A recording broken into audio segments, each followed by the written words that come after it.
Pandora's box is about to open wide.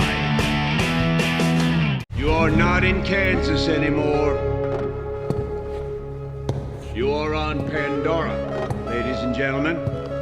Respect that fact every second of every day. If there is a hell, you might want to go there for some R&R after a tour on Pandora. You've got to obey the rules. Pandora rules.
Welcome to Pandora's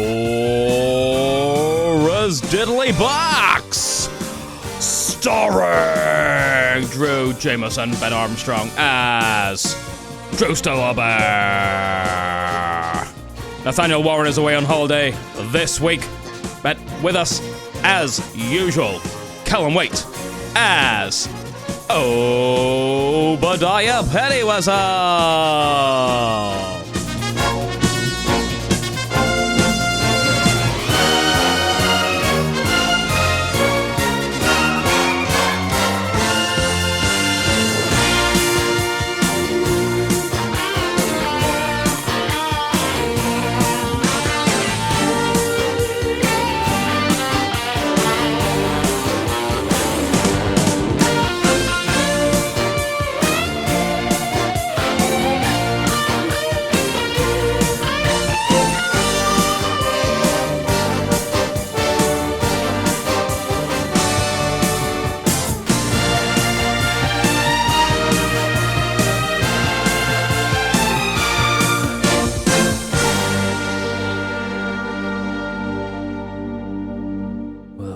Pandora's Box, everyone. We hope that you're feeling extra snazzy today, whatever you're doing. We are here again. Woo! To be with you, to be inside of you. In the house. For the next hour or two. Bullwinkle's away this week on holiday, so we hope he's having a nice time in Ibiza. Ibiza? Is that where he's gone? Yeah. So Carly just asked me and I was like, I don't actually know where he's gone. I didn't know, but I happened to bump into him on Monday, I think it was, and I asked him. He said he's going to Ibiza. Ibiza. So he's living out his Kevin and Perry fantasy. Oh, All yes. I wanna do is do it. Pico, pico, pico. All I wanna do is do it. Pico, pico. All I wanna do is do it.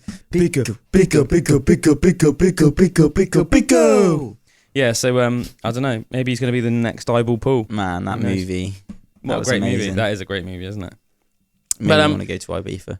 Did it? Yeah, well, I mean, I don't even know if it made me want to go to Ibiza. I didn't know it was Ibiza at the time, Yeah. but I was like, I want to go to a club like that when I was a little Yeah. kid. I remember my dad watched it with me and he was like, I'll take you one day there, son.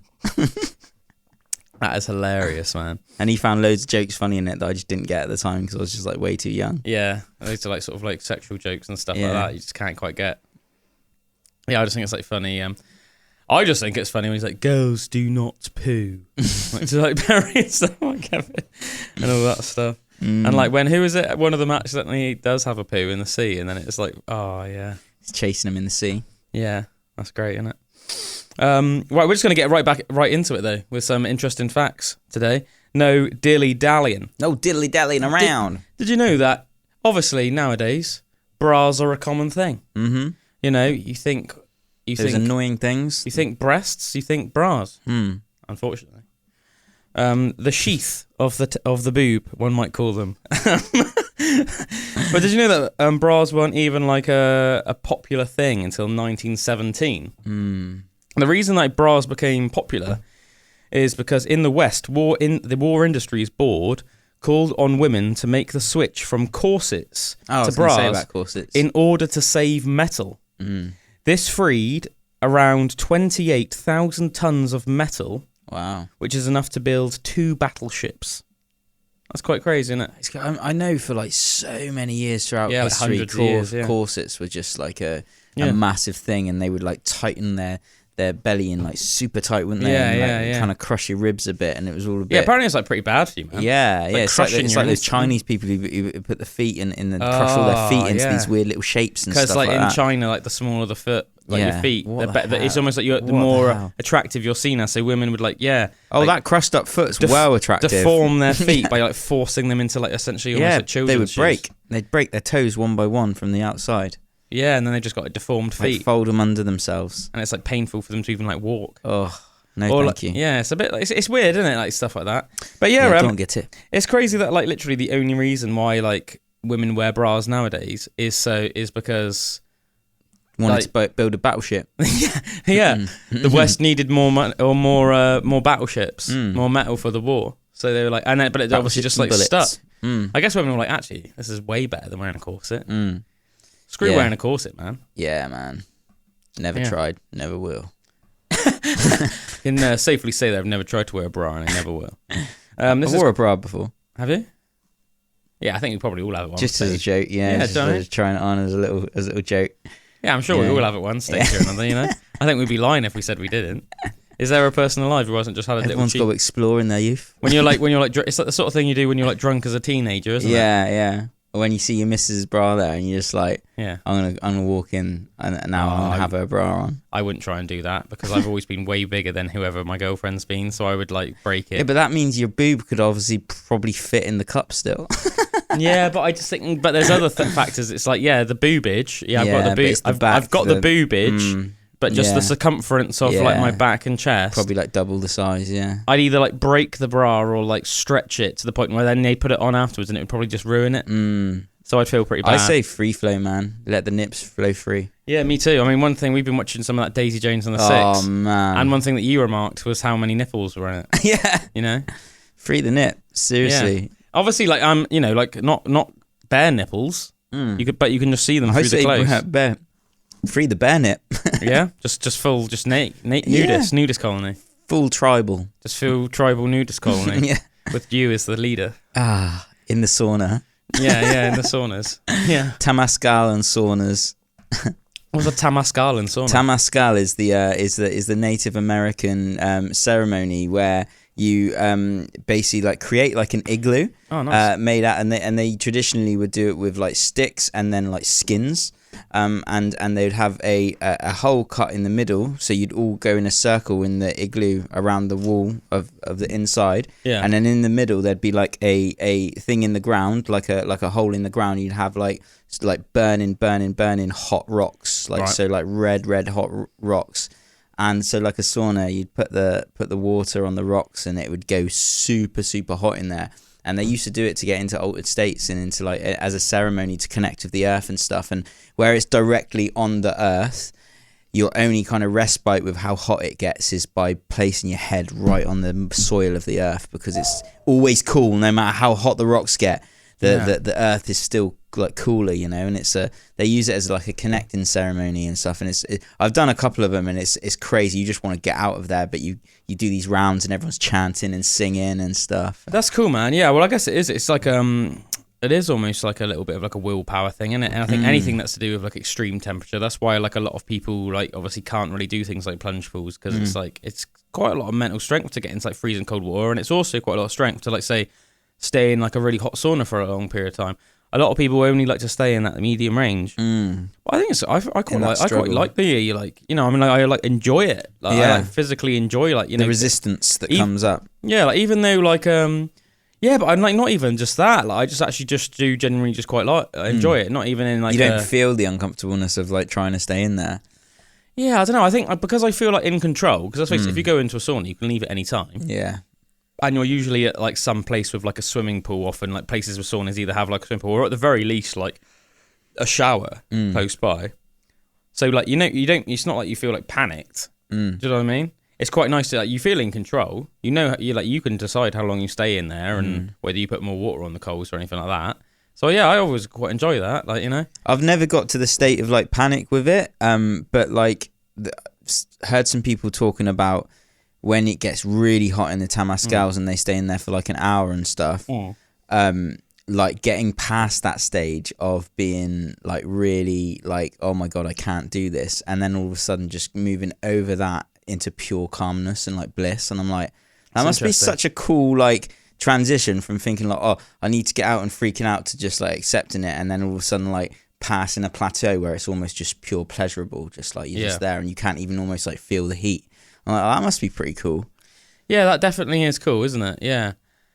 Yeah. So I've never like pushed it like that sort of. Like, no, like, me neither. I mean, back in the day, like the gym that I first started training at back in the day, you know, the old Chiltern gym, like around here. I had a banging sauna. That had like a nice little sauna in the men's changing rooms.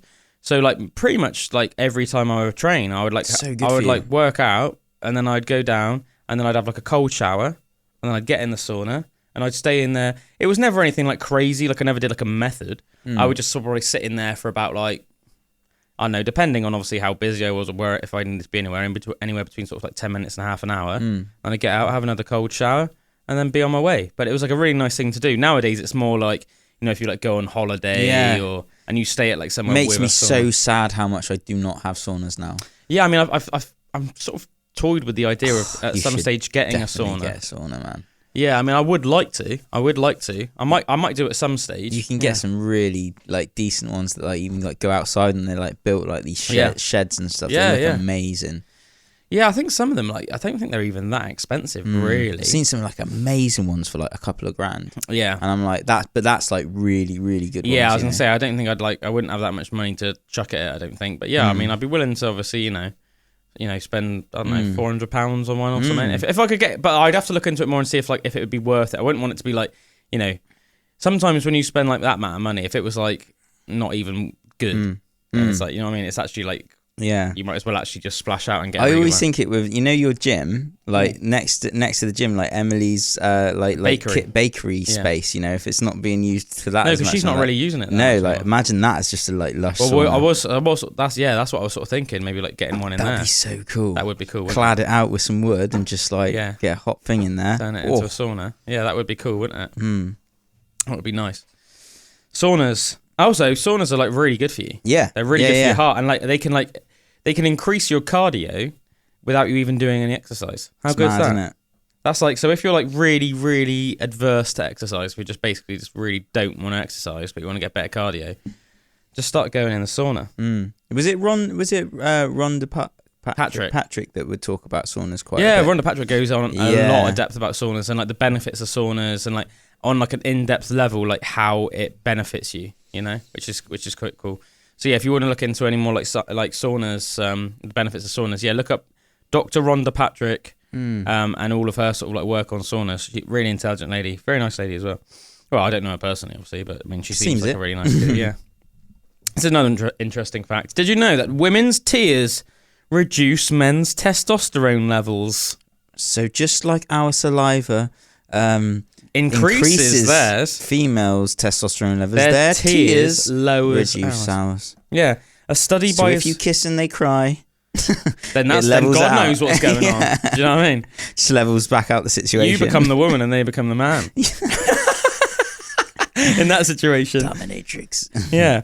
It says a study by Israeli scientists found that women's tears emit chemical signals that are a hormonal turn-off for men. It's essentially nature's way of saying, not now. So that sort of makes sense. Do you know what I mean? Like, from like if you're like raging with like your male hormones, and then they're crying, they're obviously not up for it. So it's almost interesting how that's like a signal then that literally lowers our testosterone. Like a biological signal. Come back later. You know what I mean? Yeah, man. I think I don't know much about hormones, but the more that I hear about the way that hormones work and, you know, like control and signal your body so much, I find that so interesting. Like it is. It's just another level of just like how crazy intelligent your body is. Yeah, it is crazy, isn't it? It says male testosterone levels also respond to the scents produced by women during ovulation. I'm pretty sure we talked about this last week, but like in the opposite sense, like men sniffing women's stuff. Oh, okay, yeah. But yeah, this one says male testosterone levels also respond to the scents produced by women during ovulation.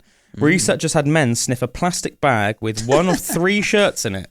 A shirt worn by a woman who was ovulating, one worn by a woman after she had ovulated, and one never worn by anyone. Testosterone levels dropped upon smelling the non-ovulation or on unworn shirts, but either maintained or rose when sniffing the ovulation shirt. The ovulation shirt. The shirt of ovulation. Smell the shirt of ovulation. Isn't that interesting, though? It is, and I don't know how it works as well. Like, when you say it drops, is it like quite a quick thing that happens then? I guess it must be. That must be crazy, I guess it must isn't be, it? Yeah. It must be But like it would be like just an instant, like, you know, or a very short, like, yeah, because I guess you don't really think raising. about it, but, like, I guess really, like, changes in, like, your state of being.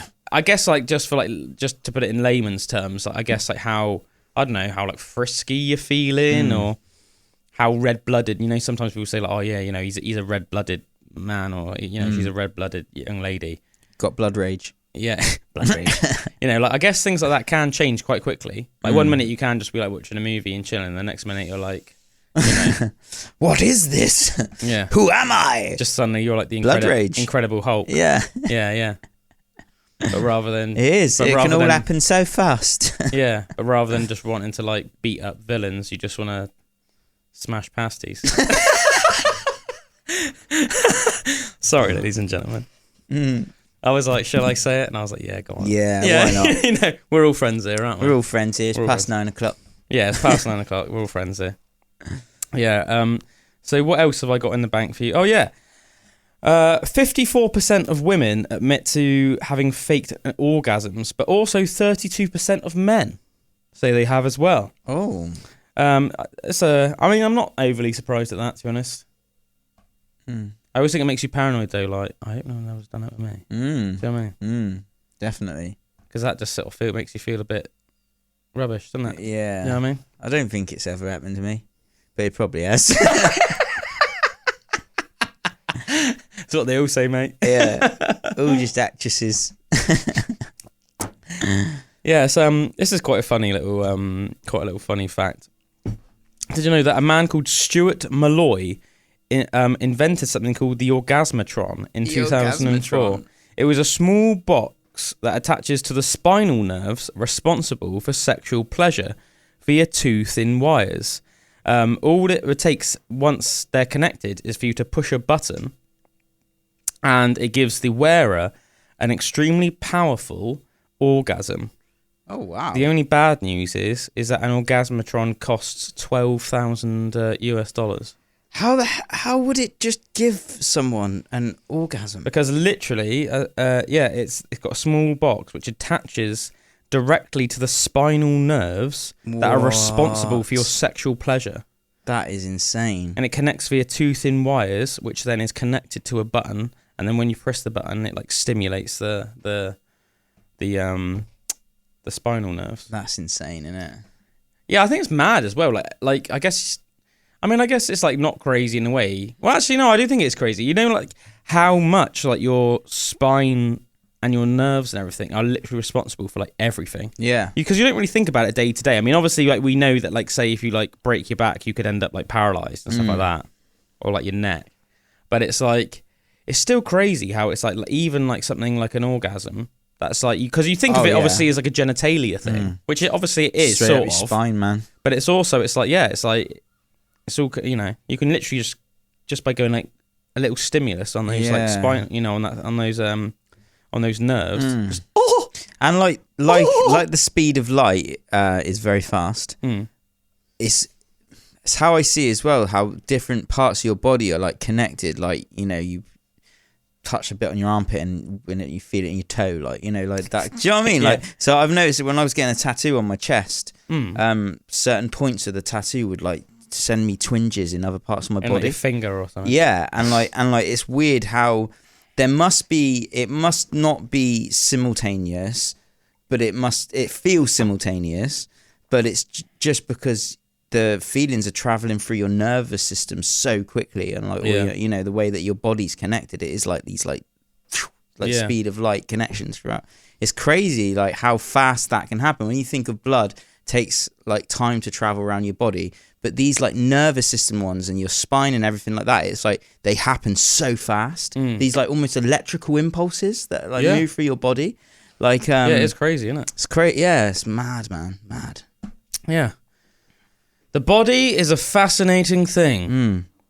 Did you know that the size of a flaccid penis has no consistent relation to its erect length? Oh, I know that. Yeah? Is that because you're a grower and not a shower? I'm a grower, not a shower, like 100%. Yeah, if you got it out here, you'd be like, man, what's that?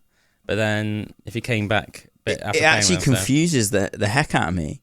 Really? Yeah. Because like how different. how like in like how with the laws of physics, how physically different, because I think I got a little chipolata, you know. Yeah, I got a little chipolata. But then suddenly it's like, hello, Roger. What's up, Rog? What's up, Rog? Who's come to play? Where'd you come from? Yeah, Big Rog is coming in the house now. Yeah, he's called his big brother in to sort out. Yeah, out the ladies. Yeah, that's cool, isn't it? Did you know also that you can break your penis? Even though we as humans do not have bones in our penises, some animals do have bones in their penises. But what? I did not know that. Yeah. Mad. I'm pretty sure there's like a penis museum in... What country is it? Probably Prague. No, I think it's like some Scandinavian country. Okay, yeah. It's either like Iceland or like Norway or Sweden or something. I reckon it's Iceland, but I can't remember it fully. But yeah, there's like a penis museum that you can go to, and it's just got loads of penises, like some of them like penis bones, and then also just little like mummified penises in there from like different animals and stuff like that. Yeah, just so you know, if you're really like a penis connoisseur and you want to check out every penis ever, then that's for you. So if that you must be a damn ugly place. Yeah, it must be. Yeah, just full of sausages. Yeah, so you can break your penis. While no penis bone exists in humans, penile fractures can occur, usually alongside an audible snap and plenty of pain. Has yours ever clicked? Like almost like felt like a snap? I wouldn't go as far to say as like a click, but I would say I've had like, a dislodged click once. You know, like almost like the sound of like fibres. Yeah, like. Yeah, maybe not even that. More like a. Oh, it's hard to do an impression. Yeah. No, it's like hard to do an impression, but it's like, you know, like I'm trying to think of like what like something else in like that in life that makes this noise to compare it to, but it's hard to think. If you like almost like stretch it a little bit, and you can just hear almost like fibres like crackling almost. Oh, you know what I mean? No, I've had a definite like. What like an audible. Like click. Did it hurt? Yeah. Wow, you had a mini break. Oh, actually, saying it hurt, it didn't really hurt that much, but it made me feel, Yeah. What was that? Yeah, and then it's like, oh no, it's okay. It's okay. Yeah, apparently in some circumstances, if you get a really bad penis break, it can stop you from having erections. Ever again. So you have to be really careful, and you do need to seek medical attention. You know, you need to go to like the hospital if you break your penis. Oh. And apparently, apparently it's really painful, and the most common cause of it is obviously during sexual intercourse, usually with lady on top. Yeah. That's where it happened to me, man. If it pops out and then the woman sits down on it hard, and then think that's like, depending on the size of the woman, I guess anywhere between like 8 and 500 pounds. 8 stone and 500 pounds. Anywhere between 120 and 500 pounds, depending on the lady. That's like quite a lot of weight. You know, even like the 120 pounder, even though that's a tiny human. Well, man. Just on vigorous movement. Purely on just one sausage. That's a lot of weight, isn't it? You know. I think 120 pounds. What's that? Like 55 kilos, something like that. Yeah, that's a lot of weight on a sausage, isn't it? Yeah, damn, man. Damn. I mean, think if you just dropped a 55 kilo dumbbell on like just a Richmond sausage. I mean, that would be nothing left, mate, would there? They'd just be like. See, with mine, it wasn't. It wasn't like, you know, in half. It's kind of like at the join. The join, and you know, and the join kind of like pops away from where it's joined, if you know what I mean. Like that was where the break happened on me. Or not break, but you know what I mean. Yeah, the kind of snapping thing. Call a joiner. Call a joiner, mate. Yeah, call a carpenter. Do you know what I mean? Like not on there wrong, and then it just bends it in half or something like that. That would be savage. Yeah, that would be brutal, man. That'd be brutal. I thought this is another interesting fact. Did you know that fatty foods can damage your sperm? Men who eat foods containing lots of nasty fats, you know, from like, you know, fast food burgers, fast food fries, etc., produce fewer sperm and less active sperm. So like literally like lazy sperm. Fatigue. Like sperm that literally like they go into the lady and they can't be freaking swim around. They can't be bothered to go to the egg. You know, like in like a healthy man's sperm, they'll be like racing. It'll be like the Olympics. It'll be the sperm Olympics. It's like do do do do do do. Whereas like in those sperms, they're just like sort of just gonna chill in this. It's like when you see a bunch of like fat dudes in a hot tub. That's what those sperm are like. Stop eating those burgers, man. Yeah. So that's what it's like in people that eat loads and loads of nasty fats. On the other hand, people that have diets high in healthy fats, people that eat a lot of fish. And eat a lot of whole grains, high in omega-3 and omega-6 fatty acids, have been shown to create fit and plentiful sperm. So lots of sperm and sperm that are up for it. Up for getting those eggs, mate. Up for penetrating those yolks, you know? Yeah, also, did you know, although it's rare, men can be allergic to their own semen? Yeah, I'm glad that's not the case with me.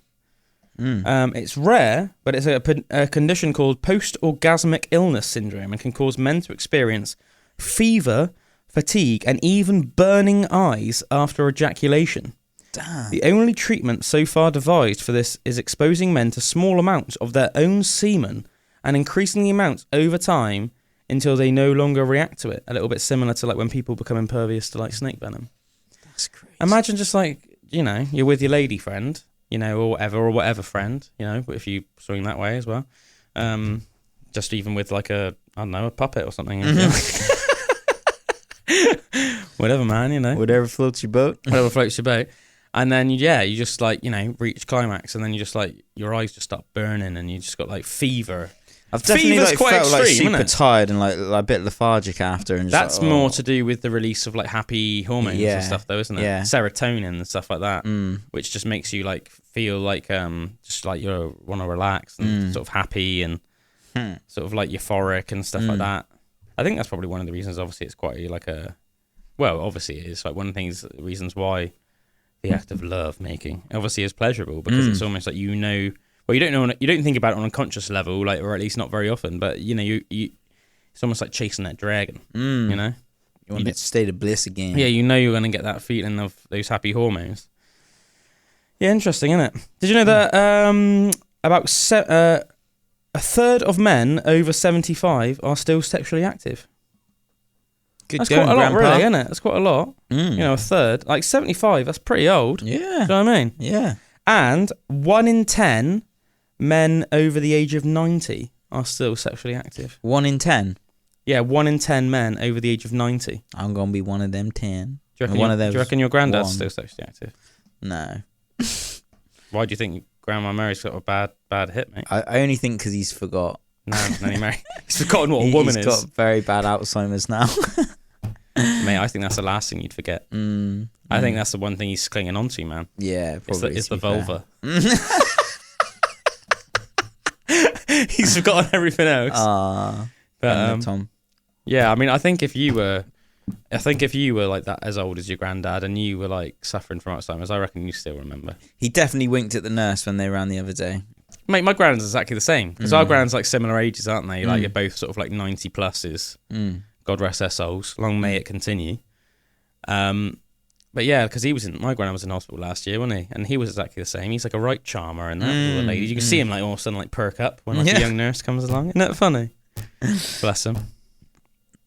But yeah, 1 in 10. It's just like funny, isn't it? Because like I think when you're around somebody that's like 90 plus, You think, what? you can't really imagine them like, you know, bumping uglies, can you? So to speak. Yeah, it's weird.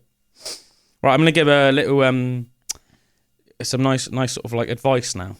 Some nice advice for any of those like lonely men out there. You know, if you're a lonely man, I'm going to tell you where you need to go in life, like physically. Thailand. Where you need to go.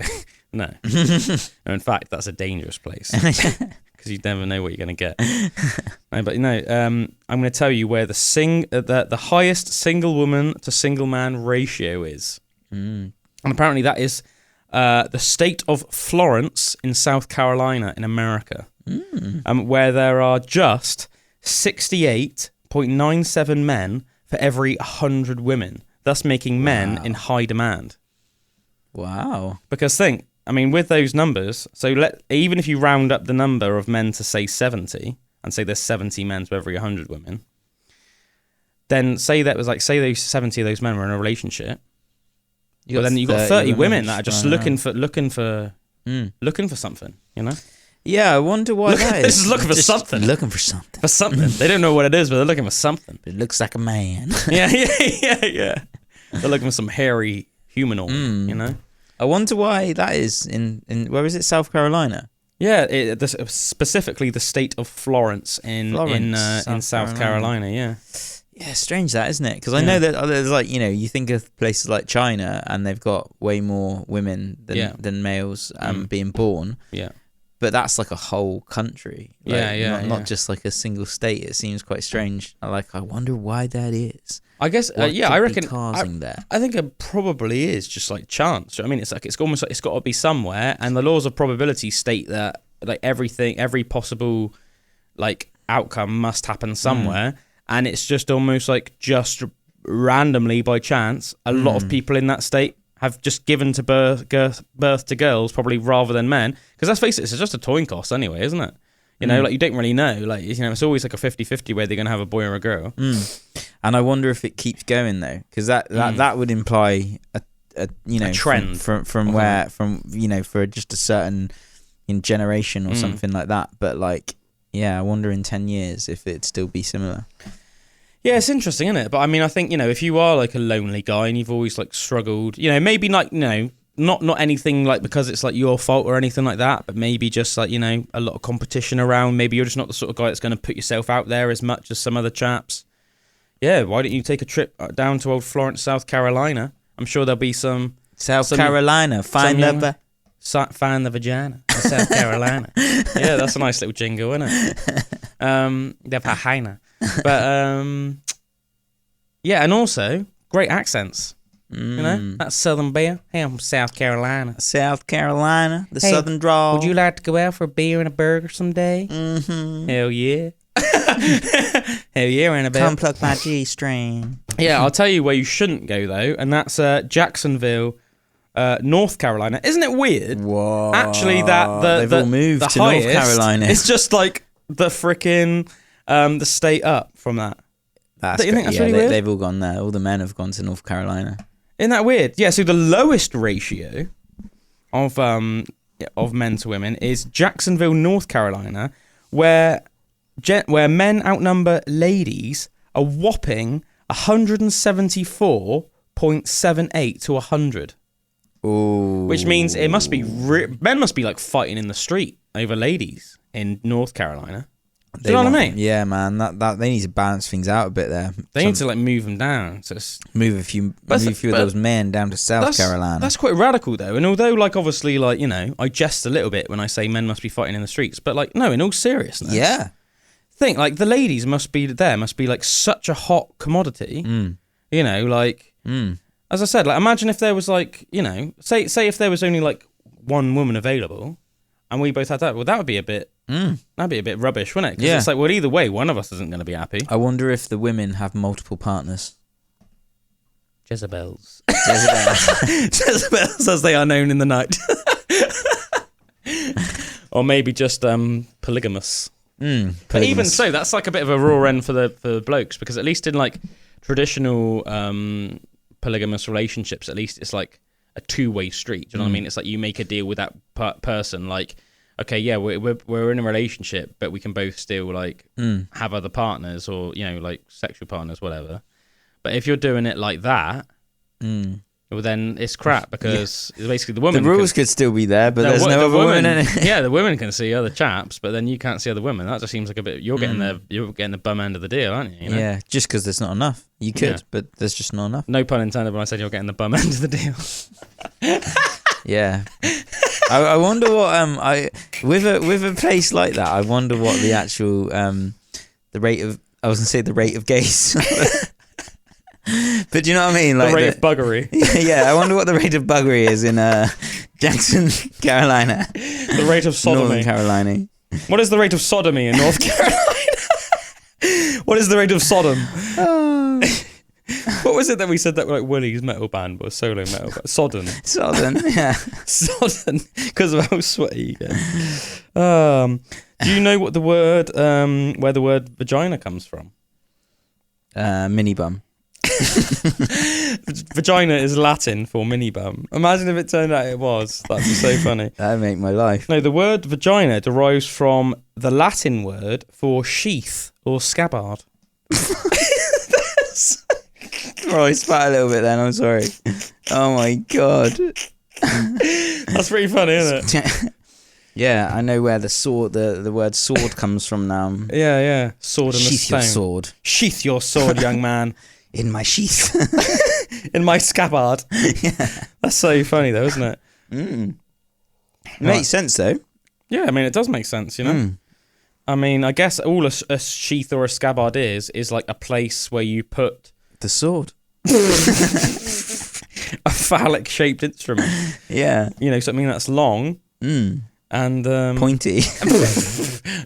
Hopefully not too pointy. You don't want to cause anyone any harm. You know what I mean? But, yeah, I mean, moving on several years from the act of genitalias to now children, did you know that apparently playgrounds nowadays are too safe?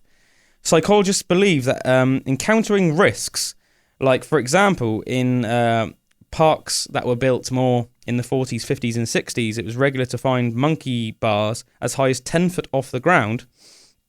But these would contribute to a child's development and their ability to face fears.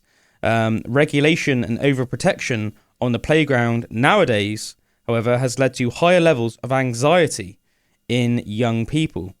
So basically, go ahead and let your child play on the rope swings, go on the high monkey bars. I mean, really, what's the worst thing that's going to happen? They might get a boo-boo. They might even get a small little break or something. But, I mean, at that age, you're just going to heal stronger. Yeah, I never really made that connection of how important it is to actually take risks and stuff and be able to make autonomous decisions about the own risk to your own body and stuff like that. Yeah. That must be really important in a kid. And you think of forests and jungles and stuff like that. Like, that must be full of obstacles for children back in the day in tribal times. Do you know what? It's really funny as well, because I've thought it myself, like in sort of like the last sort of 5 years or so. Obviously not mentioning any names, but like there's one person I'm quite close to and I've spent a lot of time around their family as well, and I know them well enough now to know that like their parents and grandparents were very almost like overprotective and like very much, oh, don't do that, that's dangerous and stuff like that.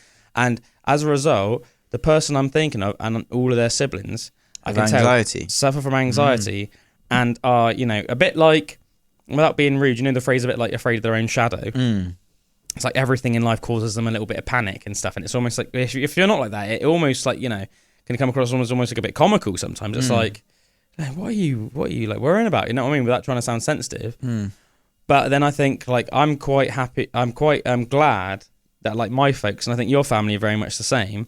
Although we grew up in families that provided very well for us, like our families weren't very like mollycoddling.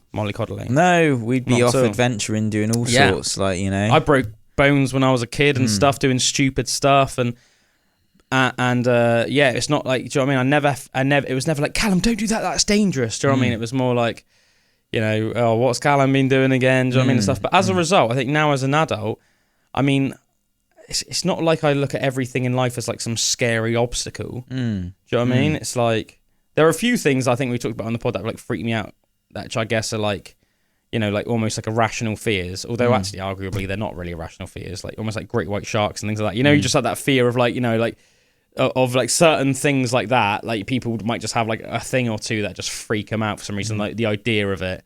And like, but yeah, like not really much bothers me. Do you know what I mean? Like, I'm not like, oh, I wouldn't do that.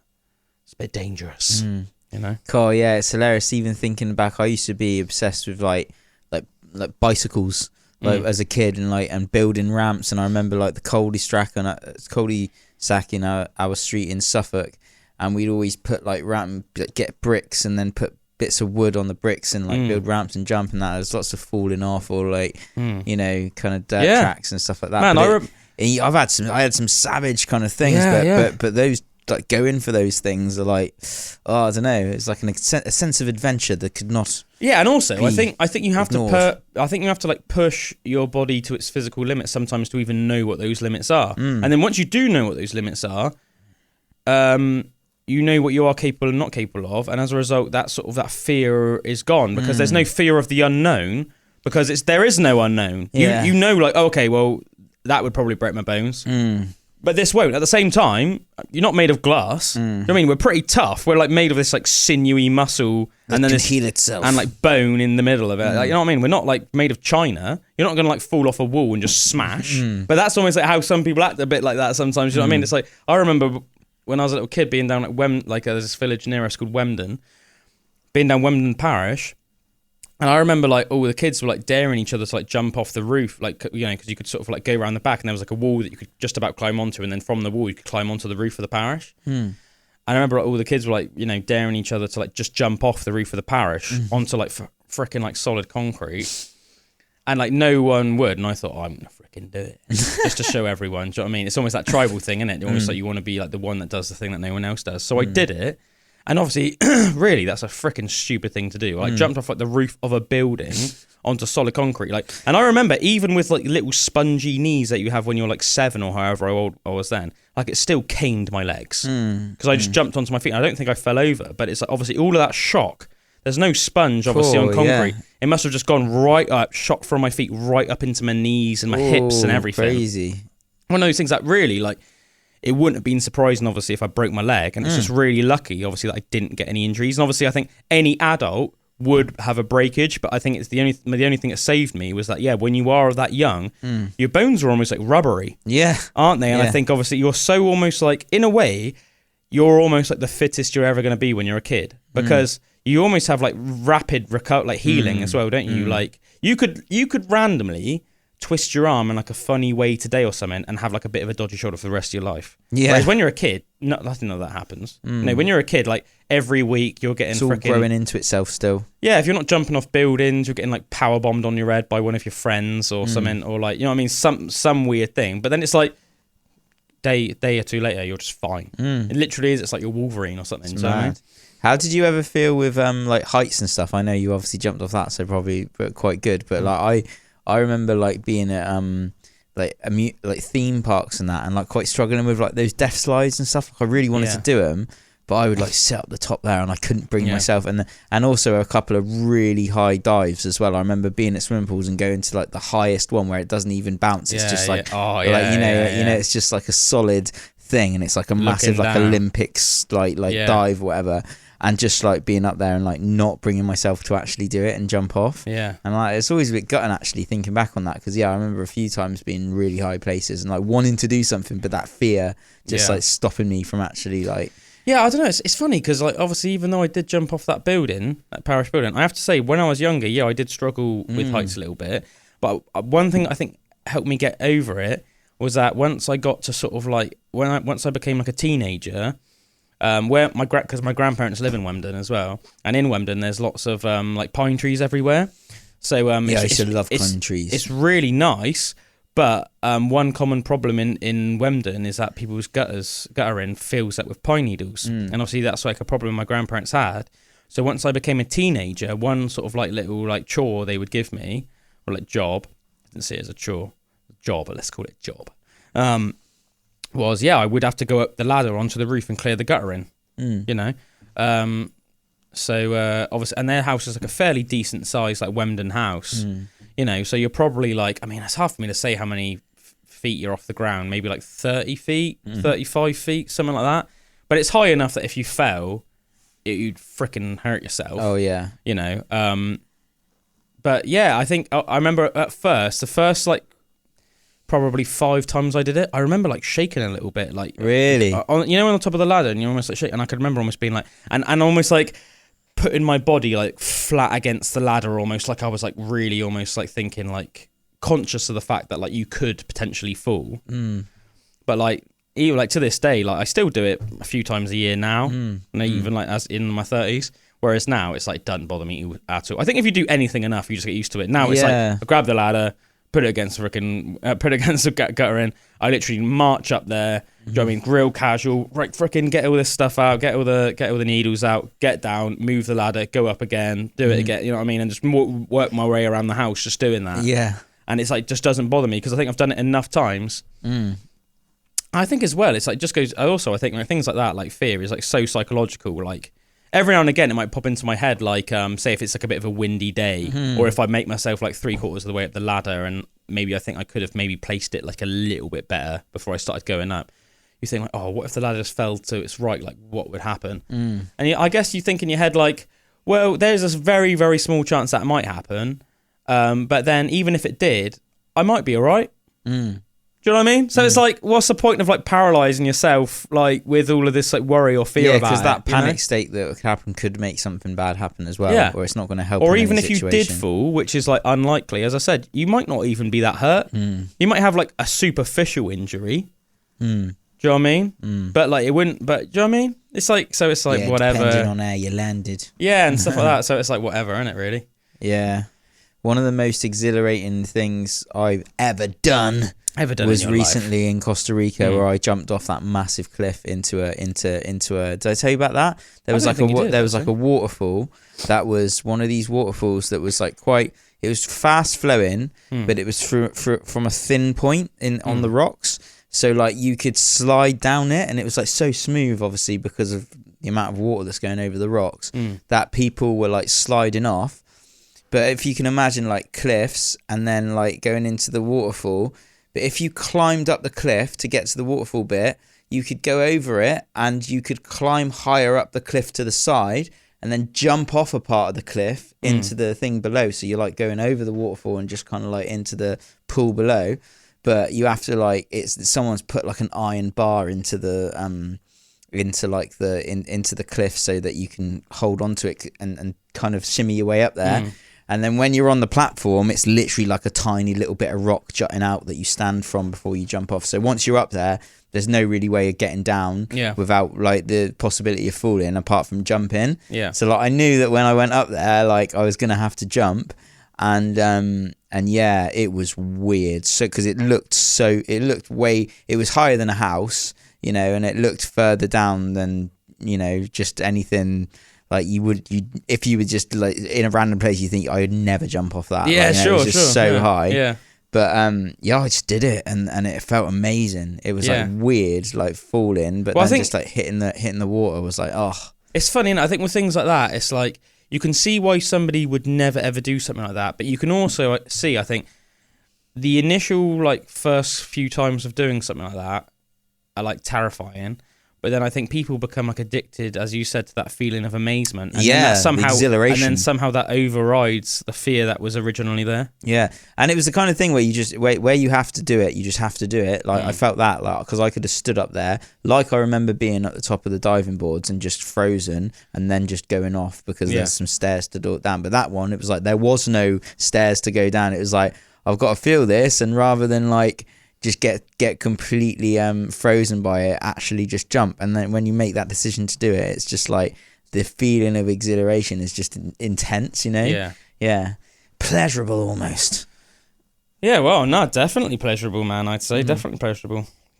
But yeah, going back to like the similar theme of basically like what we were originally saying about like, you know, why it's good psychologically to grow up doing things that are like, you know, fairly dangerous, you know, within means. Really, you know, you're not going to throw your kid obviously to like a freaking tiger, but let them do like fairly dangerous things so that they, you know, don't grow up with anxiety and get like an accurate idea of their limitations and stuff.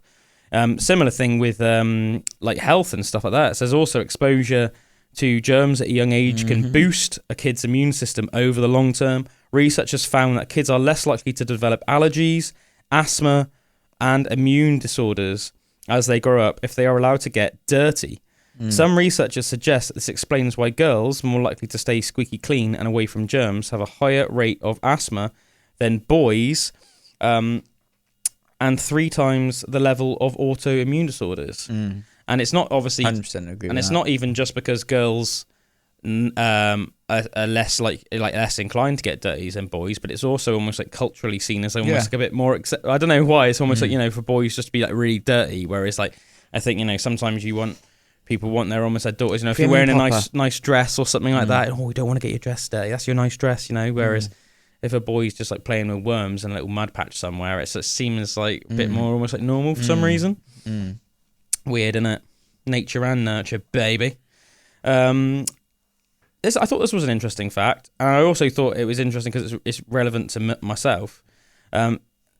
After a lot of research, people have come to the conclusion that 30-something-year-old fathers are the happiest. According to research that looked at satisfaction levels in fathers going back more than 20 years, men in their 30s get more gratification and have more fun being a father than either men in their 20s or men in their 40s. So 30s seems to be like almost like the perfect age range to be like a father of a young child. It's funny, and I can almost see why that makes sense in a way. I think 20s, it's almost like maybe you feel like you're a bit too young, you haven't quite sorted yourself out yet, so it's hard to then sort out a child as well. And I think 40s, maybe it's almost like a bit stressful for like the opposite reason. It's like, you know, like you're settled into your life by that point.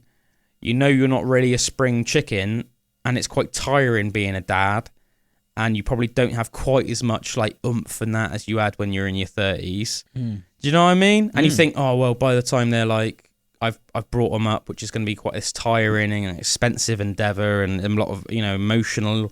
You have to put a lot into it emotionally. You have to put in a lot into it financially. You've got to put a lot into it in every single way measurable, basically. By the time they're then old enough to then, you know, move out or something, you're going to be like 60 or, you know, maybe even older. That seems like almost like quite daunting. Whereas the good thing about, say, like being like 30, if you have your kid when you're like 30, you think, okay, well, like, you know, if I'm like 50 and my kid's 20, they could be really like, you know, start giving back to me a lot by that point. You know, even if they don't have that much money financially, they can be a massive, you know, if they can drive, you know, they can give somebody, you know, pick you up from something if you need them to. They can do jobs for you around the house, you know, like, oh, I haven't got time to mow the lawn today. Can you mow the lawn? Even things like that. You know, they can give back a lot. You know, by the time you're 20, you're not even a teenager anymore. Do you know what I mean? So it's like, you know, you can like go on holiday and you have like a house sitter or something, and like someone to feed the pets. Even just like silly things like that. There's lots of versatility with that, you know. So I can see how that can make sense. Good age. It's a good age. It's a good age to have a child. Your 30s, yeah. Yeah, I think it's funny, isn't it? Because I think a lot of people are pushing it back a lot later. And I think at the end of the day, you got to do what's right for yourself. But I do think that in the long run, I think people probably would regret it, as I said, in the long run, if you put it back too much. Yeah, I do think 100%. It will get to a certain stage. And as I said, if you like, I could just imagine if you don't have your first kid until you're like 40, man, that's to me, that seems like a bit daunting, you know? Like, it's like, but I guess, you know, it's a personal decision. It's a personal decision at the end of the day, isn't it, mate? It certainly is, yeah. For me, it's definitely about being at the right state, rather than right stage of your age. That's like a thing. It's like the right stage in your life as well, like where you're settled and you've got, like you say, you've got stuff together, you know, and you're more likely to have done that by the time you're in your 30s or early 30s, you know? Yeah, for sure. I'm not quite there yet, but I will be soon. Oh, yeah. Watch this space, baby. Right, we're going to listen to a track a minute, folks. We'll be back in a minute. This is The Ladder by Motorcycle. Total Recall, baby. Welcome back to Pandora's Box, everyone. Did you know that, unfortunately, it seems that, on average, people have fewer close friends today than they did 25 years ago? A study found that people in the West's average number of confidants slipped from 3 in 1985 to just 2 today. And a sad 4% of people reported having no close friends at all. Yeah, that's mad, isn't it? I was kind of... It's really nice to have close friends. It is, isn't it? Yeah, really, really nice. I feel lucky to have close friends. Yeah, myself. Yeah, me too. Lucky to say I've got some very good, like a couple of, really good friends. Yeah, it's nice because moving into our new place down in Devon. It just showed me as well, like how, you don't really know anyone, and like thinking like how you really get to know people like on a close level. What do you mean moving down to Devon made you think that? Well, just because we don't really know anyone down there. As in like, I've got a few like kind of friends that I know, kind of like a little bit around that area, but not like close friends, like where and I was saying to Meg about she's obviously got her close friends, like some of them in Bristol and some of them like from where she's from in Ludlow and stuff like that. But it's just like it's not something that you can just do, like make or do. It's like quite hard in today's society unless you're going to like lots of things and just mingling with lots of people. Yeah. And we have little chats sometimes when we take the dog for a walk and stuff like that. Like just like with random people. Yeah, just think, but like not like And I was kind of saying to Meg, like, it'd be nice if you had like a few people down here that you could like hang around with, or that you knew, or like say if like like I'm doing something and then I could just imagine her going off to like do something in Totnes, like a nice, but it's like when you don't know anybody there. Yeah, it's like, and it just and it kind of for you saying that made me like, do you know what I mean? Think about that as well, because it's like, how you can't just have friends, like I guess especially close people. She does have some close friends though, doesn't she? But 100%. But just ones that don't just live in Devon. Yeah. But that's what I mean. Like, it's where, say, when you do move somewhere, or like location. I think the older you get as well, like obviously when you're like in school and in college and stuff, or like in your early 20s, it's like it's more like socializing is a bit more of like a casual thing. Like you go out, you socialize, and it's more likely to be like a big group of you. Whereas I feel like, well, at least for me anyway, and I feel like I can see the same thing for the most part in like my close friendship group.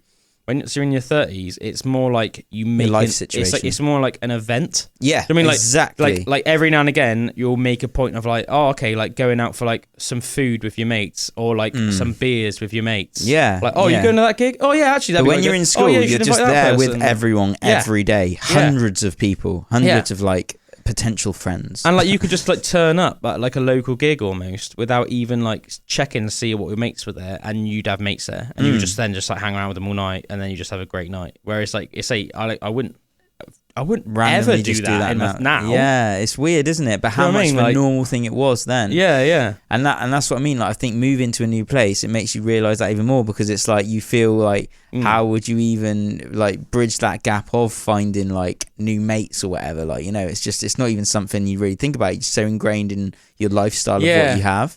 I think obviously by far the best and most natural way to make mates is like organically through like, you just meet people like at places that you already spend time at. So obviously that's why why I think a lot of people's like close friends, even when they're older, are like mates that you had in school, because you just were in the same lessons and classes and stuff, and you're just knocking about together, you're sharing sort of experiences, you're growing up together, and then you just become mates. Whereas it almost seems a bit forced, like I'm going to go out and look for a friend. Yeah, like you couldn't do that, could you? I can't think of any of my mates that I like tried to become friends with them. No, I just became friends with them. Yeah, do you know what I mean? And that's why it's like go into like events and things that you're really into. Like that's what I found. Like that's how I met Meg. Like being in Bristol and like doing stuff that I really enjoyed, and then it's like you're naturally going to align with other people that like really enjoy that stuff as well. So it's just like if you enjoy going to the gym. Yeah, get you'll some go to gym the bros. gym and you'll make some mates at the gym. If you really enjoy going to gigs, then, do you know what I mean? You'll meet people at gigs that are into.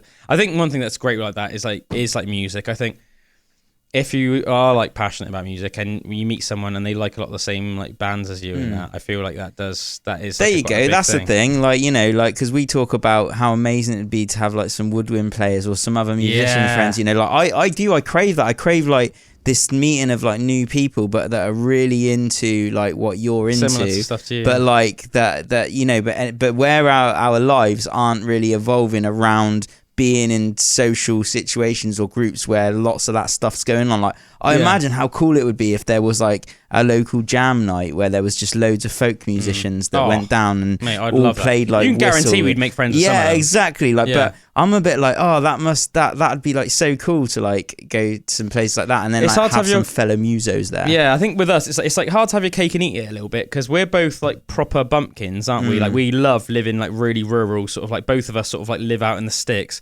and very much like. Even though we're both quite social at times, we also are both quite hermity. Yeah, like I'm so happy in my own company. Like, yeah, me too. Like, like I don't feel like a big need to be around like other people, and I'm really happy like at the night time, like on my own, like, you know, like doing stuff and pursuing my own interests and stuff. I don't really get like lonely. Do you know what I mean? Like I don't ever really get lonely or anything like that. Like. I can miss people that I'm extremely close to, but even then I wouldn't necessarily. It's not like a feeling of like loneliness or anything like that. Do you know what I mean? It's a feeling of it's nostalgia. more just like I think, obviously I really like that person and I've got this connection with them, and it'd be nice to like talk to them. You know what I mean? But it's not like I don't know. It's So I think with me and you, it's like hard to have your cake and eat it because obviously you can't. Like I know a couple of people cherish that time as well when you do cherish get that to, time. Yeah. But then I know like a couple of people say that like live in like London, and I see on like their freaking Instagram stories and that as well, and they're like, you know, their network of like musician friends is just vast. And I know like people that I've, you know, as I said, that musicians that live in London that I've got on my Instagram and stuff, and I'll see, and they're like having like 12-person jams and stuff, and I'm sure they don't even really know that well. Like some of them, it's more like you like meet up in these places, and there's like they're integrated into that like London scene, and like say like the folk scene in London, even though say like folk music is quite like a niche scene, like it's not like folk music is like this massive scene for it in the UK, but just because London is so massive, it's like it's like there's gonna be that. It's one of the biggest cities in the world, isn't it? It's like somewhere in the top 10, but yeah. Even if like a niche scene like folk, there's still just probably like the network's just massive. So it's like, you know, you want a violin player, you want a freaking flute player, you want a penny whistle player, you want like, you know what I mean? It's a mandolin or lute like specialist. There's going to be someone somewhere. Yeah. And they'll probably be looking to meet up to like jam with people that are like, they like doing stuff. So that's just, that's cool. Whereas like, you know, with us, it's like, well, as I said, these are like niche scenes. If you live in the middle of the sticks, the chances, like, there's hardly anyone around anyway. Yeah. So, like, the chances that someone you meet is going to be, like, into that same stuff as you. It brought that up for me a lot when we were watching, what was Daisy it? Jones and the Six. Daisy Jones and the Six, yeah. And, like, I think I said to you yesterday, like, about how many people that have made it in bands or in the industry of music go to where it is, like, wherever, like, it's like what you're saying, like, at London. The time, it was, like, California in the show, California, isn't it? or...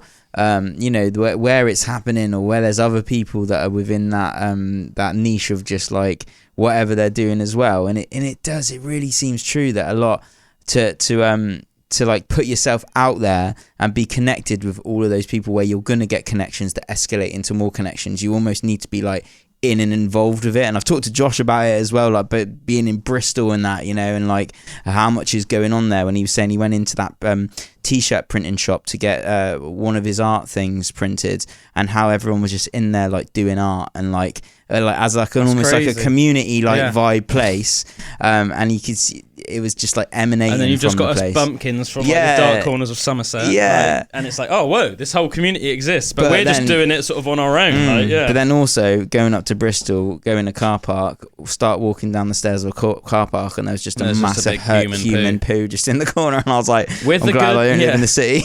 With the good comes the bad. Yeah, I wouldn't want to live in a city. But as I said, it's like, you know, you can't have your cake and eat it. You just can't have it both ways, I guess. That's the thing. So it's like you have to make your choice. And ultimately, I would, you know, because you know, you got to think of there's lots of other things going on in life other than just like your want to jam with lots of other folk musicians and stuff. Do you know what I mean? For example, and ultimately, I do know it's at least for me, it's best for me on the whole to live in like the sort of place I do. Yeah. But I still, it still would be nice. I mean, if anybody out there is listening to this and maybe you live in Somerset and you are a freaking dope flute player or penny whistle player or something, get in contact with me and Drew. Any kind of wind instruments. Yeah, any sort of, if you're windy, baby. Yeah, because, me and Drew, have recorded, like, quite a few folk songs now, and we've done, like, like a gig, like a Mystic Bards of Solitude gig, and we're doing another one in, like, a few weeks and stuff. Like, we would both freaking love it. If we could just add that layer, because a lot of the beautiful folk music I listen to, that's, like, my favourite, whether it's, like, In-Gown Ring or some other artists, even some of the more old school ones, like Pentangle and that, incorporate woodwind instruments. And it's just freaking lush. There's nothing, to me, one of the nicest things is like a beautiful sort of like ethereal, fantastical folk song. And then, because we've got like obviously the guitar stuff down, like the strings between me and Drew, but then that extra layer of like a beautiful, like a penny whistle or a flute or something like that. It's just like the icing on the cake. And it's crazy as well. Like the flute is the like oldest instrument that is known to man apart from voice. Yeah, I remember when I was in Peru and there was some of these like pre-Incan like remains of bones that were hollowed out bones with holes in. That sort of makes sense. And they were the first musical instruments that they knew over there, apart from like drums. You can see why that would make sense though, wouldn't you? Because obviously, like traditionally, we were hunter gatherers. Yeah, and they, would have used everything on the animal. So like, say you've like whatever animal you've killed, whether it's like a mammoth or whatever, like a stag. And then, you've stripped all the meat, your tribe's eating. You're got using all the cartilage out Yeah, there. You're using the antlers as like some decorative freaking tribal thing.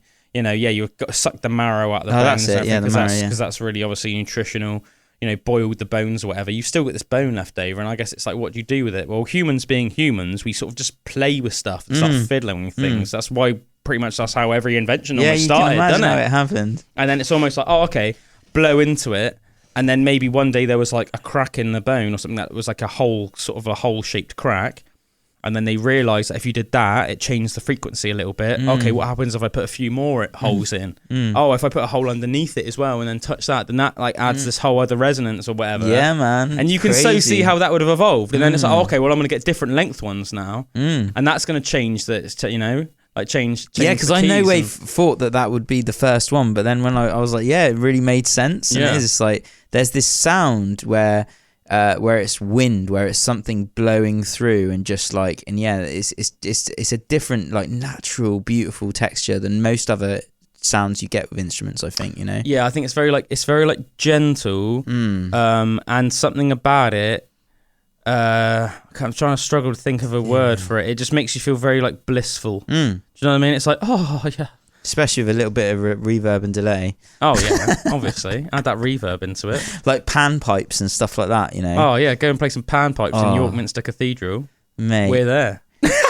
I remember I went to this in Peru as well. I went to this this dude's house that was like, I met someone over there, and she was like, "You've got to meet my nephew. He's like he's really good at music stuff," because she knew I was into music. So I went over and met him, and he just had this whole massive workshop that was all just like different like bamboo flutes. Nice. So it was like pan pipes, but it was all made out of like bamboo reeds that were like treated for like 4 years and all dried out and everything. And you had the flutes that were like pan pipes, and then you had the flutes that you had to literally, you couldn't just put your mouth on the end of them and like blow and they made a sound like you get with like the kind of Native American flutes and stuff.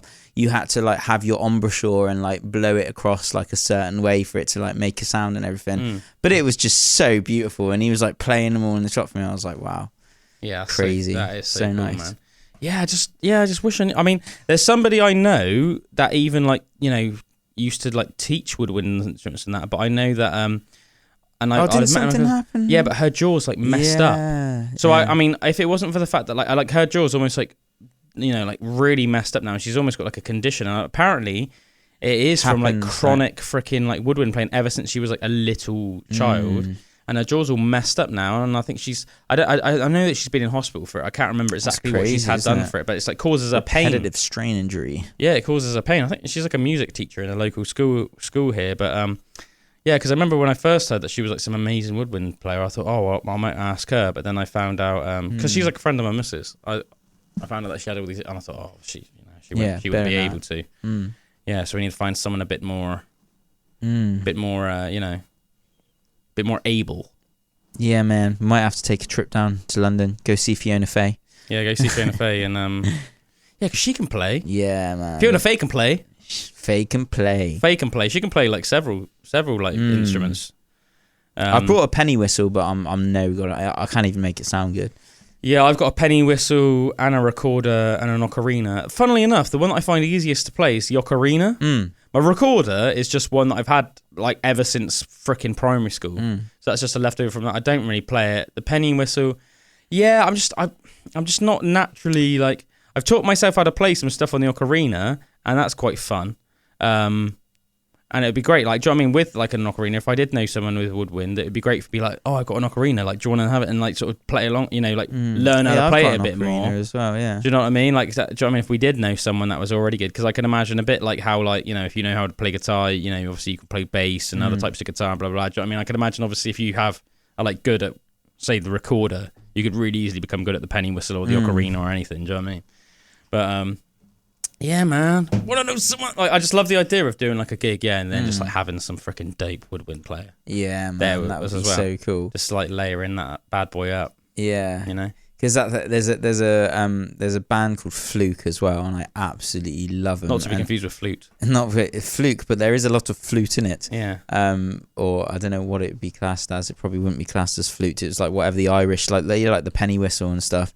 But man, it's just so when you like shredding and you like metal and that as well, and just like folk and powerful like riffs and chords and stuff. Like, it's like shredding on the flute and just like with such a beautiful, cool sound. I mean, it's funny, isn't it? Because like even when we met Damn the Bard, he even said it himself. And obviously, he what is like an ex-metaler who's now obviously made a name for himself as like a folk artist. But even though folk is super relaxing, at least a lot of the time. Also. Yeah, like there is something like about folk music and metal which is quite similar. You know what I mean? I was like, you know, obviously it's quite fantastical, which is like a lot of metal is also quite fantastical. And yeah, there's just something about the way the music's played, you know. But it's just, I guess, it's like. Like some songs are like, or some folk songs are very like jaunty and and almost like you can imagine it if you just played it on like the metal band setup of like electric guitars with bass and drums and that, it would be translate very easy really, to translate to just like becoming like a metal track. Do you know what I mean? Yeah, it's cool, man. I remember when we went to go see Damn the Bard live, and me and you and Nikki C just got like pretty, like, you know, fairly drunk. And we're just freaking like headbanging. It's like the Cauldron Born at the end. He just played it at the end, and I remember a couple of people there were almost a bit like, "What the hell?" Yeah, because they were just watching it. We were loving it. See, were like freaking headbanging at the front. Yeah, it was so good. It does make you want to headbang though. I think something like the Cauldron Born. Definitely jig. Go listen to Damn the Bard. That's the artist, and then the song "The Cauldron Born," ladies and gentlemen. Tell me you don't want to headbang to that. That is rocking, you know. You like turn it up, crank that up, crank it right up. Born. Yeah, that's powerful, man. That's powerful stuff. Oh yeah. You know that. Right, let's have a look at some more stuff. Oh, yeah. In 1998, Italy became the first nation in recorded history with more citizens over the age of 60 than under the age of 20. It's all that olive oil, man. It's all that extra virgin olive oil. That Mediterranean diet, you know? Yeah, is that one of the problems that's happening with like lack of babies and stuff we've been talking about before? Like, there's going to be too many old people and not enough young people. It might be because of that. It could be because of several reasons. Do you know what I mean? It could be just because people in Italy, on average, just, you know, are so healthy that there's.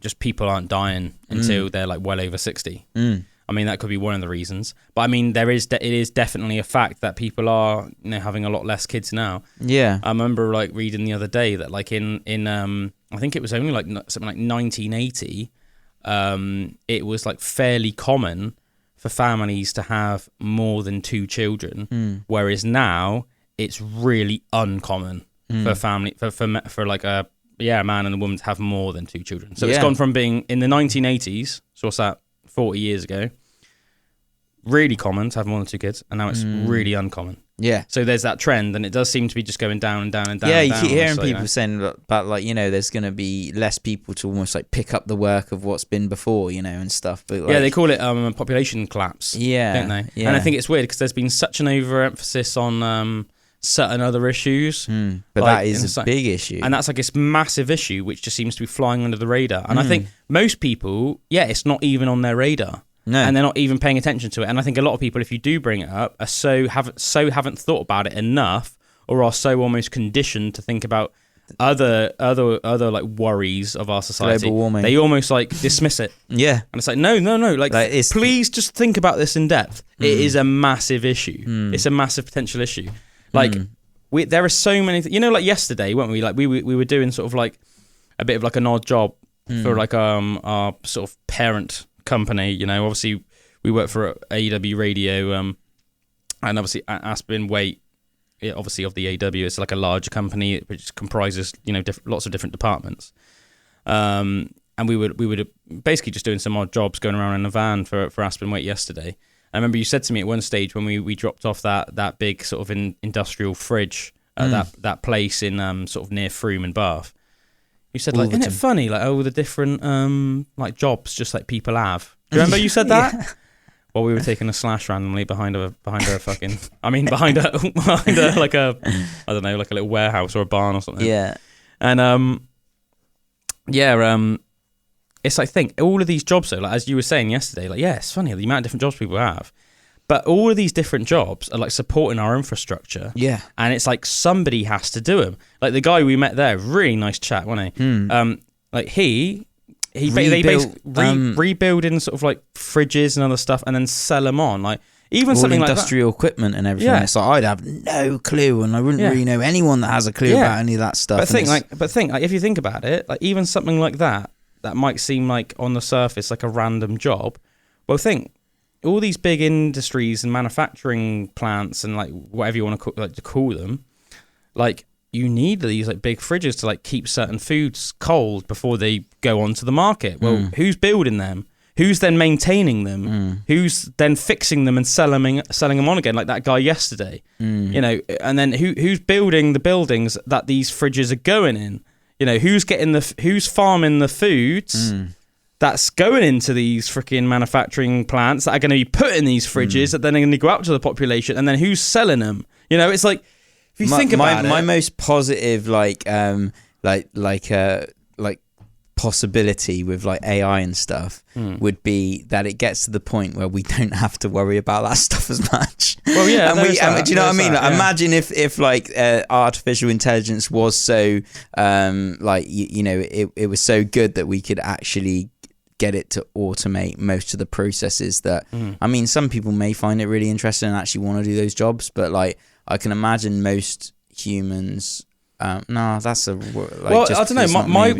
My worry with that though is then you like as a society you become completely reliant, and probably literally within like 1 or 2 generations we've like forgotten even how to do it ourselves. Yeah, you need some massive fail safes, wouldn't you? Of like if what if the AI just breaks or shuts down for some reason or decides that they don't want to do it anymore? Backups of some. What do you do? 1, 2, 3 steps. Yeah. Do you know what I mean? How to do a sewage system. And it's like say if by that point our population is only like say I don't know 30% of what it is now because all the older people are dead and because people haven't had enough kids. Let's say in like 30 years or something. Then. How would you even have enough people to even if they are willing to then try and relearn these jobs if they did something going, how you don't even have the numbers to even like do it? Just like hopefully you could get beyond a point where it would you'd be able to have so many backups in place of like that it couldn't go wrong. Do you know what I mean? That it would like that it would just be like almost self-running. Like, I saw that. Cool. Did you hear anything about that? Like the first the first McDonald's has opened that has no human employees Wow. in it. It's 100% But it's still AA. chucking out those burgers. It's just 100% AI run. Yeah. So it's like you go in, you order something. You know, obviously they've already got them But, in. I feel sorry for some of those burger makers sometimes. I'm like, imagine if they could just be over like painting some pictures or something instead of like flipping those burgers. You know what I mean? Like, it'd be cool if people had more time to do stuff that was actually enjoyable. Yeah. Like that's like, for me, that's the perfect scenario with technology, as it makes a lot of things redundant, but it makes us able to have more free time to do what we actually want to do. What's the word for that? It's almost like the idea of like a utopian. Like a utopian world. Yeah. The only thing I think about that though is is the idea of a utopian world realistic? And also, is it really what's best for you as a human? Because a lot of people like Jordan Peterson would argue the adversity and overcoming obstacles and doing hard tasks and then doing them with sort of like your head held high is in the long run what makes you happy. Yeah. It's not just doing stuff you want to do all the time. Yeah. Do you know what I mean? I would say like doing stuff like not... if you're doing stuff that's good for you that you want to do, then you can treat it with the same like attitude as if you were doing a hard task. Do you know what I mean? Like, as in if you're hard creating, days gardening. and like if you're creating something that you're really interested in, like a track or something like that, and you're pouring your heart and soul into it, and you're researching all of the technological ways that you could make it better and all of that. Like, I'm talking about that kind of stuff, and maybe to some people that would be solving equations, and it's like whatever your heart is drawn to the most way. It's going to take. It's not like disregarding work. Is still like super important, but just having the freedom almost to choose what that work is. Yeah, it's like obviously you know what I mean? Even like take me and you for example, but obviously I think pretty much like 99% of the population are in the same camp. Like there's a lot of things that we do for work that we don't necessarily want to do, and there's a lot of things that we do for free that are very hard work, labor intensive, but we do them because we are passionate about them. And some of them, it's just like things that you've got to do. You know what I mean? It's like, things that, as I said, like normal tasks. So like, for example, I would count that, like anybody with a garden, for example, they have to maintain a garden. It's hard work. Oh yeah. Especially if you've got like a fairly big garden garden there as well. Yeah, and it's like, it's lovely to do it, but it's time consuming and it's hard work. I like the idea of just like the freedom of the choice to just like, do you know what I mean? Like not completely disregarding the fact that you have to work. Like, I think that's super good for you. But it's just that idea of having that freedom to choose what you spend your time on. I think doing. Also another thing as well is obviously if you had a bit more time on your hands because you didn't have to do stuff that AI could potentially be taught how to do or programmed how to do, like then you could probably like work out more often, spend more time in nature. I know for a fact that that's what I mean. If I just had a few more hours every week, I would use those hours probably to hike. Yeah, because hiking is one thing that I don't. It's not saying you'd sit there and just be lazy and eat donuts. You know what I mean? That's what I mean. Like that freedom to just choose these things that are still really good for you. Yeah, they're still hard. But they're still like really connecting. I think that's the thing I crave the most. As well. Very good for you physically and mentally. Like I used to go out hiking more before Evie was born. But it's like say when I go home today, I'm not just going to go on a hike because it's like, well, I want to sort of see my daughter before she goes to bed. But it's like, but in the day, you got to do a lot of stuff. So you can't go in the middle of the day. But then it's like, well, at the weekend, then you've only got 2 days really to cram into like your weekend stuff. So then sometimes even at the weekend, I don't really have a chance to go on a hike. You know what I mean? Yeah. It's like, I do, it's not like, I do spend a fair amount of time in nature, but I used to be almost like 3 or 4 hikes a week. Whereas now I'm lucky if I squeeze in one. Yeah. And often it's not even one a week. You know what I mean? So it's like, it is a big difference. So I would love to say like, just giving an example, Yeah. Mate, like that, not that it could be possible, but when I think of like what I want to be possible for it's like that stuff. It's just like freeing up us to be able to do what we're really good, like what we really want. And it sounds like, because when you think about what you want to do, there's almost like this negative connotation of like you'll just be doing what's like bad for you and that. But I don't think that's true. Like I think you can do like I think it would be true with some people, but I think obviously I think other people, obviously a lot of people it wouldn't be the case, and I think some people it would be the case. Do you know what? And I think when it is the case for that, and for those people that would just like not be doing anything. At the end, like it's karma for themselves. Like they'll be worse off for it. Oh, they'd be depressed. Do you know what I mean? Like, and then the people that are like super happy and super like just like and thriving in life would be the ones that are actually putting in some effort as well. You know what I mean? Like, yeah. It'd be interesting to know how many people would end up just like super depressed and just in this weird world of just like watching just rubbish all day and just never moving. VR headset. Yeah, never moving from the sofa or the bed. Do you know what I mean? And it's like knowing that those things are there and they're possible, but like, do you choose to do them or not? Do you know what I mean? Like having like you're saying, like we would know that like going on a hike would be way more important than putting a VR headset and make you way happier. Of you walking along a river or something. You know, makes you way happier as well. Like literally, like I went on just like a tiny mini little vacation just like last weekend. Like just with Evie and Emily, and it was quite good because it was like a bank holiday Monday. We only had to take like the Friday off, but like one of my probably my favorite thing we did other than like seeing family while we were away was we went to go see Thomas Hardy's cottage. Obviously Thomas Hardy, very famous British writer, writ Far from a Madding Crowd. And stuff like that. We did that in English. Yeah, didn't we? yeah. Was it Mrs. Stooks? Bathsheba. Yeah, Bathsheba Farmer Oak. Yeah. But to get to his cottage, you have to like park in a car park, and then there's like 2 routes you can go like through the woods to his cottage, and it's either like a 15-minute walk through the woods or like a 35-minute walk through the woods. And I think anybody that has kids will sort of like know why this is sensible. But we took the 15-minute route to his house, and then because like Evie was enjoying herself when she was having a nice time, she really enjoyed the walk through the woods on the way there. But then we took the long one on the way back. Nice. So what you don't want to do with kids is take the long one on the way. Then they sort of like if they like have a paddy or get knackered, and then you've got a long time to get there still get back. But because it was like everything went to plan and it was really good and Evie was enjoying herself, we then went the longer route back. But like just that, just obviously going and seeing his cottage, and it was just this beautiful cottage in Dorset, and obviously with all this history and like to think that there was just like this amazing creative mind there that wrote all these amazing books, and almost you can feel almost like the residual creative juices in the air, and I feel like that's almost quite good for you. You almost feel like you're soaking up those residual energies or something without sounding a bit like out there or whatever. But I think you just sort of can. Do you know what I mean? It's even just almost in the common sense way. I'm not saying it's like, actually in the air and you're breathing it in, but just to know that you feel inspired by it. Yeah, you're feeling inspired by it. I think if you are a creative person as well, it's almost like amazing to think this like one of Britain's greatest literary minds like grew up from a baby here, and he lived there until he was like in his mid-30s, and then after that I'm pretty sure he just gave it like like it was like his mum's place for the rest of the day. So it was like he writ a lot of these great books there, and as I said, it's almost like ingrained now into like the earth there or something, and you feel that almost. It's almost tangible. And then just to walk through these beautiful woods on the way back, and there's just like bluebells everywhere, and then there was this tiny little lake, and there's just all these trees, and Evie was loving it, and it was just amazing. Like that was like the whole holiday was great. The whole little break was great. Just those like 3 or 4 days we were there, but that was almost like the most euphoric I felt the whole time we were away.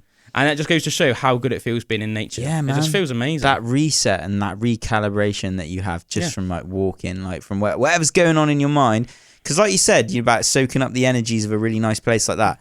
I feel like that happens, say we're in like a normal town or city or something like that, and it's like, you don't even know it's happened to you, but you're feeling a bit more like, there's so much going on, like all these cars and everything like that. Overload. Yeah, and then you go out into nature, and then just you could be in a bit of a mood, and then it is like, have a bit of a walk, and you're like, oh my God, I feel so different. And it's literally like, the earth's just worked its magic on you. Just zen, birds have just been like chirping at you. And you just look around, there's like little squirrels like running up the trees, and you can hear all these different birds. You can hear a little raven go, "Wah!" And you hear like the little blackbirds singing. Yeah. And, it's amazing. It's amazing. Did you see like all the sun coming through the leaves and the trees, but there's still like, a nice bit of shade. And it's like what you said as well yesterday about sleep. And how if the benefits of sleep could be reduced into a pill form, then it would be priceless, and it would be the most expensive thing. People would be spending thousands on it. And like think of like how like incredible you feel in that walk, in that nature, and how it can recalibrate you and everything, and how that is just something that is just our God-given right to just be able to just like go out into nature and just breathe that in. It is. If that wasn't there, like, and there was this opportunity of that, imagine how priceless that would be. Like if people could get the same mental feeling from it as you would from walking in nature, almost like yet again in a pill form or something. Yeah. And yet again, it'd be flying off the shelves, and it would be in such high demand, it would be like this ridiculously expensive like supplement or drug. It's like, just get in your car, mate, go out the moors. Yeah, but like with sleep, it's free. Yeah, it's amazing how many people are either underslept or never spend time in nature. Yeah. Whereas both of those things can make you feel so happy and so just good. And I think it's like because it takes a bit of a commitment to do it, and it's like it's not just for me it's very instantaneous. Like if I go out on a walk, I start to feel better like pretty much straight away. But it takes a bit of effort to go out and, do you know what I mean, drive there and get sorted and make sure you got the right things with you, and like then go on this big hike and stuff. Yeah. But like it's so rewarding, like when you do it. Like it's cool. Yeah, it's cool. It's cool. 100%, man, 100%. Yeah, as I said, I do wish I had more time just to be like, So automate the machine so we can go out hiking more. Yeah, yeah, but like just to sort of finish off what I was originally saying, it was mental. I watched this video. And it was like, obviously, like for quite a few years now, like probably like 5+ years, you've like had it in McDonald's, so you don't actually have to even go up to the till and order it. They'll just have those big screens, like touch screen, and you like Big Mac, side of whatever, chicken nuggets, and then you can just pay there, and then they'll just call out your order when it's ready. So it was like that, but then I didn't see, it didn't show what was going on in the kitchens. I assume it's all just like machines doing it in the kitchens or something. And then it's literally just like a little conveyor belt, and you could just suddenly see then your order just like comes out on like a little conveyor belt with like your receipt like in the little bag, and you just take it and just like leave. It's like mental. Yeah. Literally no human employees in this McDonald's branch. How crazy is that? But I know a lot of people, I did read like under the video, it was saying like people are concerned that it's like obviously going to put loads of people out of work. Yeah. I thought.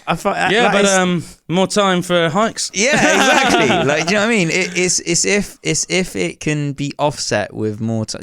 If it can, and it's just people are just still in squalor and don't have even less money because they can't work anymore. Then that's obviously a bad thing. But like, could it be? I guess it's like, what's the way around that? Yeah, you know what I mean? Yeah. Like, what's the way around it? And in the current climate, or if the only other thing is socialism, and that would be just like that's just like that just leads you down a bad path. In the long run. Yeah, it's a balance, man, isn't it? Like I think the only answer would be some kind of balance, but to just hope there's more time for walks in nature. Yeah, that's it, man. And I mean, who really has the answers? But I mean, walking in nature, try and get some sleep, try and listen to some good music. Be good to your loved ones. Try and move. Just move. Yeah, and put listen to the birds, smell the roses. Put that sacred effort into things as well, because it will you will get even some menial tasks like that you don't want to do, but that's just going to be good for you. Yeah, man.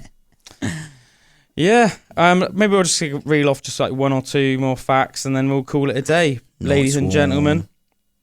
Let's see what we've got here, shall we? Let's see what we've got.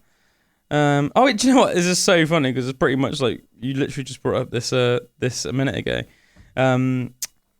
Of women aged 40 to 44, about 82% are mothers. In 1980, 90% were mothers. Wow. So in what's that? In 1980, sort of that. And in 40 years, the amount of mums aged 40 to 44 have gone down 8%. And it's a trend that seems to be continuing. So take that for what you will. It's just an interesting fact, isn't it, Oh, this is a fascinating fact. Elizabeth Ann Buttle holds the record for the longest period of time between the births of her two children.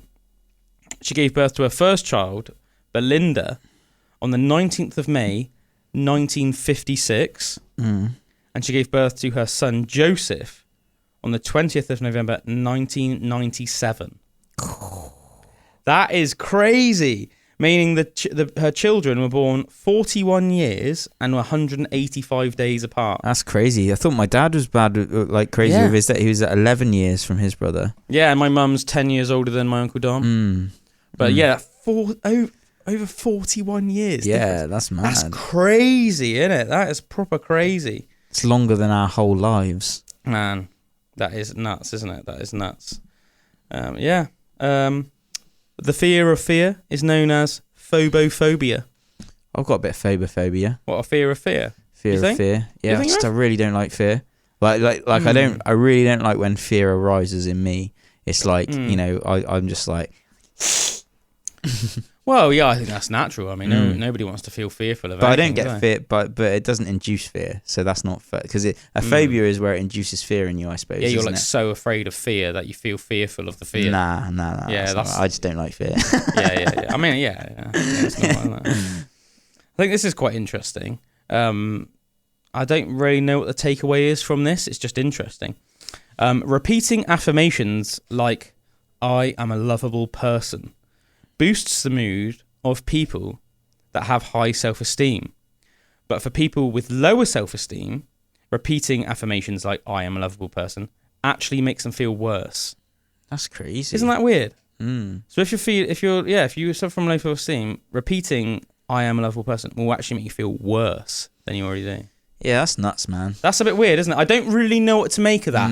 I think maybe the takeaway from that is if you suffer from low self-esteem like that bad, there's not going to be like a cheap or easy fix, and there's probably some deep work you probably have to do before something as simple as just saying, I am a lovable person will work. It's almost like if you already have high self-esteem, maybe something very simple and small you can do like that is going to help just boost it slightly.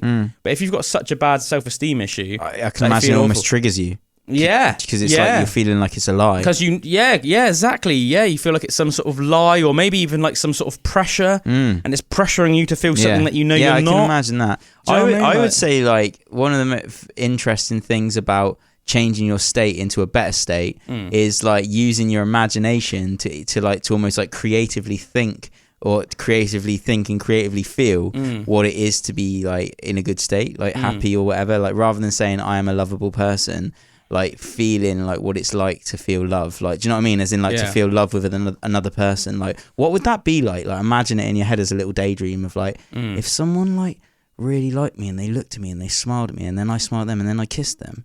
Like, do you know what I mean? Like that would feel awesome. And then it's almost like this little like movie that you're playing in your head, and do you know what I mean? And it's like the imagination of a good situation and a scenario and like a little film would change your state into a more positive one, because they say that, don't they? Like, you know, it's like that whole thing about visualization. And I remember talking to Ruta about it with like imagining when you make a lift or something, and like how athletes completely visualize what they're going to do before they do it, and how much it makes it more possible for them to actually complete that. Like, that's what I mean. I mean, sometimes obviously when we train together, you know, I'll say things. Sometimes I'll be like, right, like think positive, and sometimes I'll say things like, you know, like just think about like you've already done it. The act of doing it is just a triviality. You know, it's just trivial. And that's it. But it's that imagination, and like when you imagine with your mind something like that, it actually helps you create it in reality. And I think it's the same with like if you feel like really rubbish or you feel like you're not a lovable person, think and feel what it is like to be lovable. Like, do you know what I mean? Rather than saying I am a lovable person. You have to actually believe it, not just say it. Yeah, I think that's like the big takeaway. Isn't it? That's what I mean. Yeah, for sure. But if you play with your imagination, you play with the idea of what it is to believe it, you know? Yeah, and that can actually create it. On a deep level, yeah. I thought this was quite interesting. Did you know that whispering can be bad for your vocals? Anyone who has suffered from laryngitis has probably tried to protect their voice by whispering, but many doctors and vocal coaches actually advise against this. Studies have shown that whispering does more damage to vocal cords than actually speaking at your normal vocal volume. But apparently something like humming can be good for you and is actually good for your sinuses. It helps keep air flowing between the sinus and nasal cavities, which humming does better than almost anything else. It helps ventilate and keep them clear of infection. So that's interesting, isn't it? Yeah, you can I'm definitely a hummer. Yeah, I hum and sing a lot. And let's finish on a disgusting fact about belly buttons. Belly buttons contain hundreds of bacterial strains, many of which scientists can't even classify. In a sampling from the belly buttons of 95 different subjects, researchers found more than 1,400 bacterial strains, 47% of which could not be classified by science.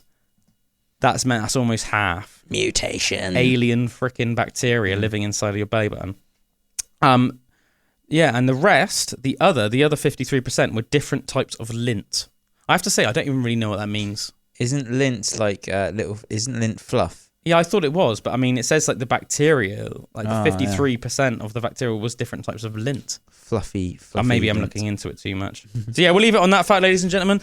We hope that you enjoyed that. Thanks for joining us on another Pandora's Box. We will be back again next week. Oh, actually, I don't think I'll be here for the next one. I think I'll be at Download Festival, but Bullwinkle and Drew will be here with you, taking care of your needs, ladies and gentlemen. Have a great week. Thanks for chilling with us again, guys. We love you.